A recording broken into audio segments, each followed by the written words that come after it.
A ver, en cualquier sistema de justicia siempre hay una tensión, ¿verdad? Por un lado, está el poder del Estado para investigar un delito, y por otro, los derechos de la persona que está siendo investigada.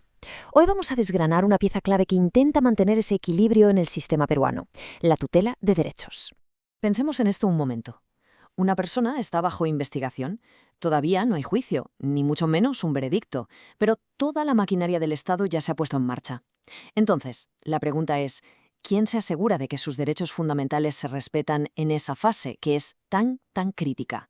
Bueno, pues la respuesta nos lleva directos al tema de hoy. Y esta va a ser nuestra hoja de ruta. Primero, vamos a entender qué es exactamente la tutela de derechos. Después nos meteremos en 2 casos reales para ver cómo se aplica y sobre todo para entender sus límites. Esto nos ayudará a definir el rol del juez. Y ya para terminar haremos una pequeña reflexión sobre ese equilibrio tan delicado que es la justicia.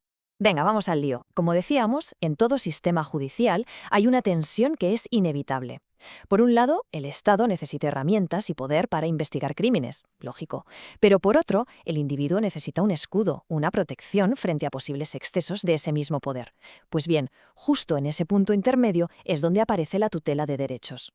Y ojo, que para analizar esto no nos vamos a andar con teorías. Nos vamos a ir directos a la fuente, a sentencias de la mismísima Corte Suprema de Justicia de la República del Perú. Esto no es teoría de libro, es ver cómo los tribunales más altos del país interpretan y aplican esta protección en el mundo real. Bueno, entonces definamos de una vez el concepto. ¿Qué es exactamente la tutela de derechos? Porque no es una apelación ni tampoco es un juicio. Es algo mucho más específico que entra en juego en una fase muy temprana de todo el proceso. Aquí la tenemos, la definición clave. Es básicamente un mecanismo que permite a la persona investigada, al imputado, ir ante un juez. Pero no para discutir si es culpable o inocente, para nada, sino para pedirle al juez que controle si lo que están haciendo el fiscal o la policía durante la investigación es legal. Su único objetivo es ese, proteger sus derechos fundamentales si han sido vulnerados. Claro, la pregunta es, ¿protege cualquier cosa? Y la respuesta es que no. No es una protección genérica, una especie de carta blanca. La ley, concretamente en su artículo 71, enumera unos derechos muy específicos. Son, digamos, los pilares de la defensa. El derecho a saber de qué te acusan, a tener un abogado y hablar con él en privado, a no autoincriminarte, a no ser presionado. Es un escudo, sí, pero para estos derechos en concreto.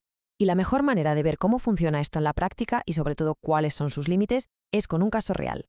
Vamos con el de Jorge Balbín Olivera. Él intentó usar la tutela de derechos de una forma bastante creativa, y eso obligó a la Corte Suprema a pintar una línea muy clara en el suelo. Su petición al juez fue muy directa, muy clara. Solicitó que se excluyeran de la investigación 11 elementos de convicción, o sea, 11 pruebas potenciales que la Fiscalía había reunido en su contra. Su argumento era que la forma en que se habían conseguido y añadido al caso era ilegal. El planteamiento de su defensa era, en esencia, decir que esa forma de incorporar las pruebas violaba el principio de legalidad y, sobre todo, su derecho a la prueba. En el fondo, lo que estaba haciendo era usar la tutela para atacar directamente la estrategia del fiscal, la forma en que estaba construyendo el caso. Y aquí es donde la Corte Suprema pone el foco y hace una distinción que es de verdad fundamental. Hay que diferenciar entre 2 cosas. Por un lado están los actos de investigación, que son todos esos elementos que el fiscal va recopilando para montar su caso, su teoría. Y por otro, muy diferente, están los actos de prueba, que es la evidencia que se presenta ya formalmente en un juicio oral para ser debatida. Total, que al final, ¿qué pasó? Pues que la solicitud fue denegada. Y el razonamiento del tribunal es súper importante. Primero, le dijeron que estaba usando la herramienta equivocada. La tutela de derechos está para proteger los derechos del artículo 71, no para meterse en la estrategia de investigación del fiscal. Y segundo, que el objeto de su queja, esas 11 pruebas, eran actos de investigación, no actos de prueba. El momento para discutirlas sería en el juicio, no ahora. Venga, vamos ahora con el segundo caso, que nos da otra perspectiva muy interesante. El caso de Betty Elvira Lucas Espíritu. Aquí la cosa no iba de excluir pruebas, sino todo lo contrario, de obligar al fiscal a realizar más diligencias. En esta ocasión, la petición al juez era que ordenase al fiscal interrogar a varios testigos protegidos y a otras fuentes. Ella consideraba que el hecho de que el fiscal no lo estuviera haciendo estaba perjudicando seriamente su capacidad para defenderse. El argumento que esgrimía era fuerte, desde luego.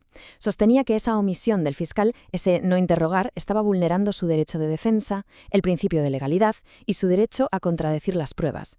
Vamos, que él estaba pidiendo al juez que se metiera a dirigir la investigación del fiscal. Y aquí aparece otra palabra clave para entender todo esto: residual. ¿Qué significa que algo es residual en derecho? Pues muy sencillo, que es el último recurso. Es una vía que solo puedes usar cuando no hay ningún otro camino legal específico para solucionar tu problema. Es, por así decirlo, la opción de emergencia, no la primera puerta a la que llamar. Y como ya nos podemos ir imaginando, la solicitud también fue denegada. El tribunal se basó en dos pilares. Primero, la naturaleza residual de la tutela. Le dijeron, mira, es que este no es el camino porque ya existe otro artículo en la ley, el 337.4, que te da una vía específica para pedir lo que quieres. Y segundo, preafirmaron lo que ya vimos. Un juez no puede usar esta herramienta para decirle al fiscal cómo tiene que investigar su caso. Vale, después de ver estos dos casos, ¿qué nos queda claro? ¿Qué nos enseñan estas sentencias de la Corte Suprema? Pues nos dibujan perfectamente cuál es la verdadera función de un juez durante la fase de investigación. El juez en esta fase no es un detective más, ni un ayudante del fiscal. Actúa como lo que se conoce como un juez de garantías. Su papel no es dirigir la investigación, para nada. Su única función es ser un árbitro, un guardián que se asegura de que todo el proceso se está llevando a cabo dentro de la legalidad y respetando los derechos fundamentales del investigado. Así que, para que quede clarísimo, los puntos claves son estos. La tutela de derechos es un escudo para defenderse, no una espada para atacar la investigación. Protege unos derechos muy concretos, no es un cheque en blanco, no se puede usar para cuestionar o para dirigir la estrategia del fiscal. Y, súper importante, es una herramienta de último recurso, es residual. Hay una metáfora que lo explica a la perfección. La tutela de derechos es como un bisturí de cirujano. Está diseñado para hacer cortes muy precisos cuando se ha vulnerado un derecho concreto. No es un martillo para parar toda la investigación o para remodelarla a tu gusto. Y todo esto, al final, nos llama a una reflexión un poco más amplia. Porque estos casos no van solo de tecnicismos legales. En el fondo, reflejan un desafío que está en el corazón mismo de la idea de justicia. Al final, da igual de qué paliza hablemos. Todo sistema de justicia se enfrenta al mismo dilema, a esa tensión fundamental. Por un lado, darle poder al Estado para que persiga el delito, y por otro, proteger la libertad y los derechos del individuo. Herramientas como la tutela de derechos son precisamente el campo de juego donde se libra esa batalla por el equilibrio. Y claro, esto nos deja con la gran pregunta, la que siempre está sobre la mesa. ¿Dónde trazamos la línea? ¿Cuánto poder necesita el Estado para ser eficaz y encontrar la verdad? Y sobre todo, ¿cuánta protección necesita el individuo frente a ese mismo poder?